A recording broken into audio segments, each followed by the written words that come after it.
বাবা হানিব্যাজার একটি বিষাক্ত সাপ ধরে নিয়ে আসে।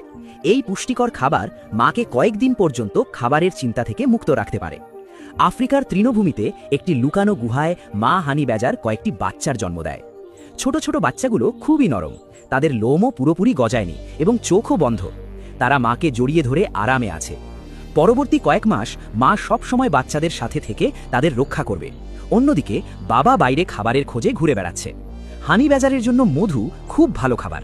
বাবা মধু খুঁজে এনে সাবধানে গুহায় নিয়ে আসে। এই মধু মাকে শক্তি দেয় এবং বাচ্চাদের জন্য দুধ তৈরিতে সাহায্য করে। মধু দেওয়ার পর বাবা একটুও না থেমে আবার খাবারের খোঁজে বেরিয়ে পড়ে। এবার তার নজর পড়ে একটি বড় পাখি, উট পাখির বাসার ওপর। তার লক্ষ্য পাখি নয়, বরং তার ডিম। হানিব্যাজার খুবই সাহসী হয়, কিন্তু উট পাখির শক্ত লাথি খুবই বিপজ্জনক। তবুও নিজের পরিবারের জন্য বাবা ঝুঁকি নেওয়ার সিদ্ধান্ত নেয়। অবশেষে তার সাহসের সামনে পাখিটি পিছিয়ে যায় এবং বাবা ডিম নিয়ে গুহায় ফিরে আসে। মা বাচ্চাদের খাওয়ায় এবং বাবা আবার খাবারের খোঁজে বেরিয়ে যায়। কিন্তু সে জানত না যে বিপদ কাছেই আসছে।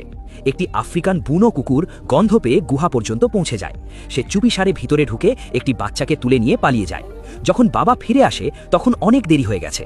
একটি বাচ্চা বুনো কুকুরের শিকার হয়ে যায়। এটাই জঙ্গলের নিয়ম, শক্তিশালী টিকে থাকে।